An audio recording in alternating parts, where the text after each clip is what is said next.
بسم اللہ الرحمن الرحیم أحل لكم صيد البحر وطعامه متاعا لكم وللسيارة وحرم عليكم صيد البر ما دمتم حرما واتقوا الله الذي إليه تحشرون جعل الله الكعبة البيت الحرام قياما للناس والشهر الحرام والهدي والقلائد ذلك لتعلموا أن الله يعلم ما في السماوات وما في الأرض وأن الله بكل شيء عليم أحل لكم صيد البحر وطعامه متاعا لكم وللسيارة تمہارے لیے سمندری شکار اور اس کا کھانا حلال کر دیا گیا ہے، یہ تمہارے اور مسافروں کے لیے فائدے کی چیز ہے۔ یعنی اللہ نے خشکی کے جانوروں کا شکار کرنا بھی اور اس شکار دوسرے نے کیا ہو لیکن کوئی محرم کھا لے، دونوں حرام، شکار کرنا بھی حرام اور وہ جس چیز کو شکار کیا گیا اس کا گوشت کھانا بھی حرام ہے، خشکی کے جانوروں کا جو حلال گوشت۔ لیکن اگر سمندری جانور ہو، سمندری حیوان جیسے مچھلی ہے تو اس کا شکار بھی حالت احرام میں جائز ہے،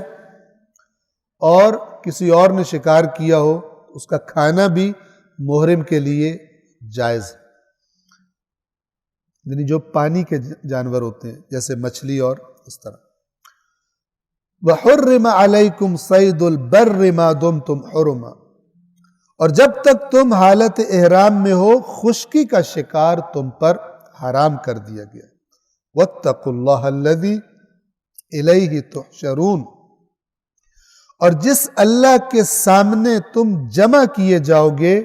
اس سے ڈرتے رہو، اس کا تقوی اختیار کرو، یعنی ان تمام احکامات کی پابندی کرو۔ جب انسان مثلا حج پر جاتا ہے اور بھرپور طریقے سے محرمات احرام کا خیال رکھتا ہے اور بھرپور طریقے سے جو کام خدا نے کرنے کا کہا ہے وہ کرتا ہے، یہ اصل میں اس کی ٹریننگ ہو رہی ہے کہ واپس آ کر بھی جو اللہ نے حرام چیزیں قرار دی ہیں وہ نہیں کرے گا اور جو حکم دیا کرنے کا وہ کرے گا، یہ ٹریننگ ہے۔ بہت سارے محرمات احرام ایسے جس انسان کو عادت ہوتی، مثلا شیشہ آئینہ دیکھنا، اور جب آپ وہاں جاتے ہیں تو ہوٹلز کے اندر بھی جو لفٹیں ہوتی ہیں، ایلیویٹرز ہوتے ہیں، ان میں شیشے لگے ہوتے ہیں ہر جگہ پر، تو غلطی سے نگاہ پڑ جائے توجہ نہیں ہوتی، تو بار بار حالت احرام میں ان چیزوں کا پیش آنا آہستہ آہستہ ایک باشعور انسان کو الرٹ کر دیتا ہے، وہ غفلت سے نکل آتا ہے کہ اب ہو گیا، اس کے بعد نہیں ہونے دینا، خوشبو کا استعمال نہیں کر سکتا اور باقی چیزیں۔ یہ کس لیے؟ اگر آپ ان سب محرمات پہ غور کریں تو انسان کو ذرا ہوشیار کر دیتے، یہ کام نہیں کرنا، بچ کے رہنا، یہ نہیں کرنا۔ یہ کس لیے؟ اس لیے کہ جب احرام اتر گئے تو اب سابقہ روٹین پر لوٹ آنا۔ احرام نے کیا سکھایا کہ جو چیز منع کر دی جائے پھر وہ نہیں کرنی، اگرچہ تمہیں بہت عادت بھی اسے کرنی۔ اب وہ جو چیزیں اللہ نے حلال کی ہوئی تھی اور صرف احرام میں حرام کی تھی وہ دوبارہ حلال ہے، لیکن حرام چیزیں ہمیشہ کے لیے حرام ہے۔ اس احساس کو تمہارے اندر بیدار کرنا تھا، مضبوط کرنا تھا، یہ کام ہے احرام کا۔ 97 جعل اللہ الکعبۃ البیت الحرام قیاما للناس والشہر الحرام والہدی والقلائد، قرار دیا ہے اللہ نے کعبہ کو جو حرمت کا گھر ہے، حرمت والا گھر ہے، یعنی اس کا ایک خاص احترام ہے، اس کے خاص احکامات ہیں، اس کو اللہ نے لوگوں کی استواری کا ذریعہ قرار دیا ہے، لوگوں کی استواری کا۔ قیاما للناس، قیام کہتے ہیں کھڑے ہونے کو، یا مراد یہ نہیں کہ لوگ وہاں پہ کھڑے ہو جا کر یا لوگ وہاں پر قیام کریں، قیاما للناس کہ لوگوں کے امور کی استواری کا سبب قرار دیا، ذریعہ قرار دیا۔ احادیث میں اس کی وضاحت۔ اور نہ صرف کعبہ کو بلکہ حرمت والے مہینے کو بھی، اور ان جانوروں کو بھی کہ جن کو خانہ کعبہ کو ہدیہ کیا جاتا ہے، اور وہ جانور بھی کہ جن کے گلوں میں وہ خاص قسم کے کالر ڈال کر، پٹے ڈال کر لاتے تھے، جو علامت ہوتی تھی کہ یہ خانہ کعبہ پر قربانی کے لیے جانور لے جایا جا رہا ہے۔ اب یہ جانور کس طرح لوگوں کی استواری کا ذریعہ ہیں؟ اس زمانے میں بہت زیادہ بھوک و افلاس تھی، تو حاجی قربانی کرے گا، خانہ کعبہ کو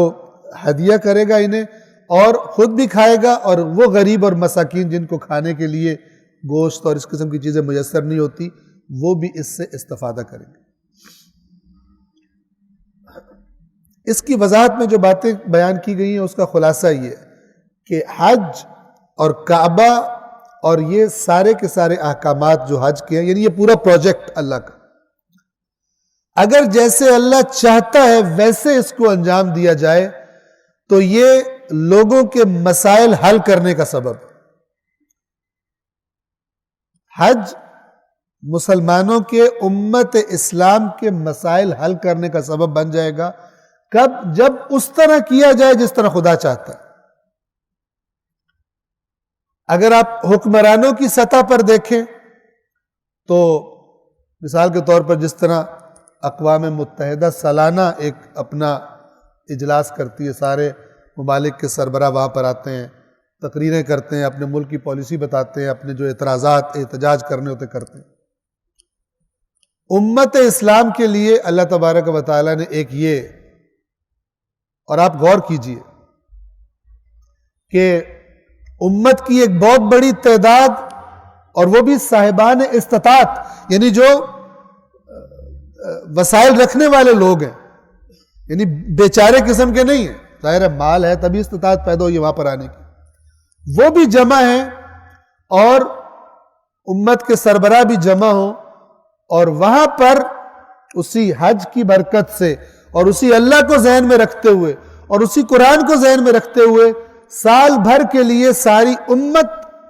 امت اسلام اپنی پالیسی اناؤنس کرے دنیا کے بارے میں۔ آپ تصور کریں، ساری امت اناؤنس کرے کہ مثلا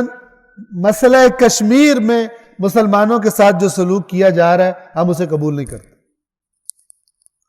منتیں ترلے کرنے سے اور اخباریں بھر دینے سے یا انٹرویو دینے سے تو اثرات نہیں ہوتے، یا ترانے گانے سے، میوزک بجانے سے تو حل نہیں ہوتا۔ ٹھیک، وہ کسی نے کہا تھا کہ جو ترانہ بنایا کشمیریوں کے لیے، اس کے سننے کے بعد ہندوستانی فوج جو کشمیر میں، وہ سوچ رہے ہیں کہ ہم نے یہ ترانہ سن کے بھاگنا ہے کشمیر سے یا اس پہ ناچنا ہے، کون سا کام کرنا ہے ان کو سمجھ نہیں آ رہا کس لیے یہ بنایا گیا۔ اگر پوری امت یہ اناؤنس کرے کہ اگر کشمیر والا معاملہ صحیح نہیں کیا جاتا تو بائیکاٹ ہے، اللہ بھوکا نہیں مرنے دے گا۔ صرف چند بڑے بڑے جو مالدار لوگ ہیں ان کے مفادات وابستہ ہوتے ہیں، ان کمپنیوں کے مفادات وابستہ ہوتے ہیں، مادی مفادات۔ فلسطین کے بارے میں کیا پالیسی ہوگی؟ یہ تو اتنا اس امت کے اندر سے حقیقی قرآن سے دوری اور دین کی تعلیمات سے دوری کی وجہ سے اتنی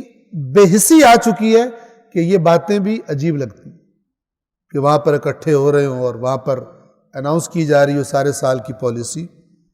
ایسا نہیں ہوتا۔ اللہ نے ایک بہترین، اور وہ اس وقت کیفیت ایسی ہوتی ہے مسلمانوں کی ان مقامات پر جا کر کہ لبیک کہیں گے، جو بھی اسلام کے دفاع کے لیے اور امت کی بہتری کے لیے جو بھی پالیسی اناؤنس کی جائے گی،